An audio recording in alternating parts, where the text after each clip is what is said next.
क्या देश के सिर्फ 7 मेडिकल कॉलेज ही ऐसे हैं जो अपने एमबीबीएस इंटर्न्स और रेजिडेंट डॉक्टरों को स्टाइपेंड यानी कि सैलरी नहीं दे रहे हैं?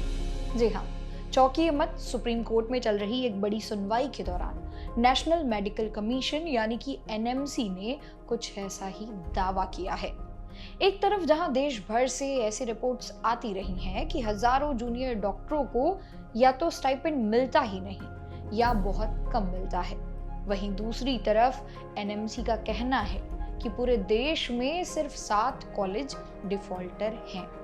अब इस दावे में कितनी सच्चाई है, सुप्रीम कोर्ट में क्या क्या दलीलें इसे लेकर दी गई हैं और देश के किन राज्यों के मेडिकल कॉलेजों पर गाज गिरी है, आज की इस वीडियो में हम इस पूरे मामले को बेहद ही आसान भाषा में समझने की कोशिश करेंगे। अगर आप एक मेडिकल स्टूडेंट हैं तो ये वीडियो आपके हक से जुड़ी है, इसलिए बिना स्किप किए वीडियो को एंड तक जरूर देखिएगा। चलिए सबसे पहले इस पूरे मामले की बैकग्राउंड को समझने की कोशिश करते हैं। साल 2022 से सुप्रीम कोर्ट में एमबीबीएस इंटर्न्स और पोस्ट ग्रेजुएट रेजिडेंट डॉक्टर्स को स्टाइपेंड ना मिलने या कम मिलने को लेकर कई याचिकाएं दायर की गई थी। इसी मामले पर जस्टिस अरविंद कुमार और जस्टिस पीबी वराले की बेंच सुनवाई कर रही थी। सुनवाई के दौरान याचिकाकर्ताओं की तरफ से एडवोकेट तन्वी दुबे ने कोर्ट को बताया कि देश के कुल 756 अंडर ग्रेजुएट मेडिकल कॉलेजों में से 573 कॉलेजों में स्टाइपेंड को लेकर कोई विवाद नहीं है। साथ ही 176 कॉलेज हाल ही में नए खुले हैं। लेकिन ट्विस्ट तब आया जब कोर्ट में बताया गया कि पूरे देश में सिर्फ 7 मेडिकल कॉलेज ऐसे पाए गए हैं जो इंटर्न्स, जूनियर रेजिडेंट्स या सीनियर रेजिडेंट्स को स्टाइपेंड नहीं दे रहे हैं। एनएमसी के वकीलों ने दावा किया कि उन्होंने इन सभी 7 कॉलेजों को शो कॉज नोटिस जारी कर दिया है और इसके जवाब में मांगा है कि आखिर ये स्टूडेंट्स के हक का पैसा क्यों रोक रहे हैं। अब आपके मन में सवाल आ रहा होगा कि भाई ये 7 कॉलेज आखिर हैं कहाँ और ये सरकारी हैं या प्राइवेट? तो आपको बता दें कि एनएमसी की जांच में जो 7 कॉलेज पकड़े गए हैं उनमें से 4 सरकारी यानी कि गवर्नमेंट कॉलेज हैं और 3 प्राइवेट इंस्टीट्यूशंस हैं। यह काफी हैरान करने वाली बात है कि सरकारी कॉलेज भी इस लिस्ट में शामिल हैं। ये कॉलेजेस भारत के इन अलग अलग राज्यों में फैले हुए हैं: आंध्र प्रदेश, हरियाणा, झारखंड, राजस्थान, कर्नाटका, मध्य प्रदेश और उत्तर प्रदेश।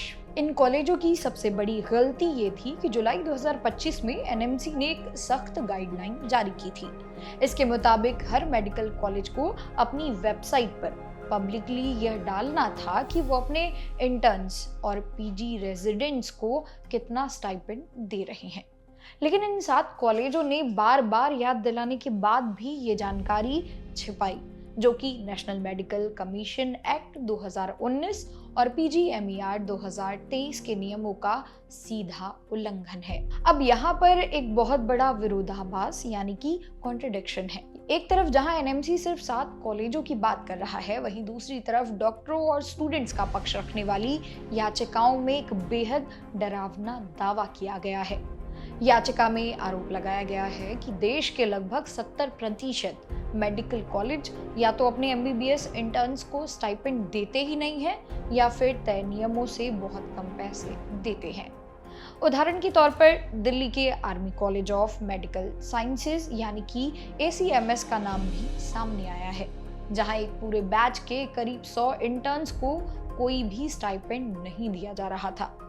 ऐसे में अब ये सवाल उठता है कि क्या सच में ग्राउंड लेवल पर सिर्फ 7 ही कॉलेज दोषी हैं या फिर कई कॉलेज कागजों पर सब कुछ ठीक दिखाकर बच निकलने की कोशिश कर रहे हैं? डॉक्टरों का कहना है कि आरटीआई से मिलती जानकारियां भी ये बताती हैं कि रेगुलेटर अक्सर इन नियमों को तोड़ने वाले कॉलेज पर सख्त एक्शन लेने में ढील बरतते हैं। फिलहाल सुप्रीम कोर्ट ने इस पूरे मामले की गंभीरता को देखते हुए सभी सबमिशंस को रिकॉर्ड पर ले लिया है। एनएमसी ने कोर्ट को भरोसा दिलाया है कि जैसे ही इन 7 कॉलेजों से कारण बताओ नोटिस का जवाब आता है, उनके खिलाफ भारी पेनल्टी और आगे की सख्त कार्रवाई की जाएगी।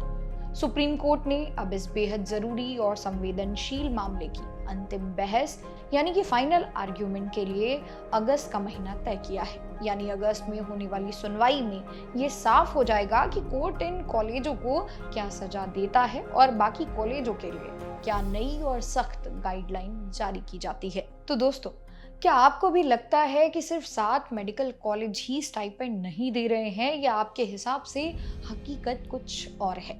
अगर आप एक मेडिकल स्टूडेंट हैं तो आपके कॉलेज में स्टाइपेंड का क्या स्टेटस है? हमें नीचे कमेंट सेक्शन में खुलकर ज़रूर बताइएगा, ताकि बाकी लोगों को ज़मीनी सच्चाई का पता चल सके। अगर आपको ये वीडियो इन्फॉर्मेटिव लगी हो तो वीडियो को लाइक और शेयर ज़रूर करिएगा। मेरा नाम है मोनाली पांडे, मिलते हैं अगले वीडियो में।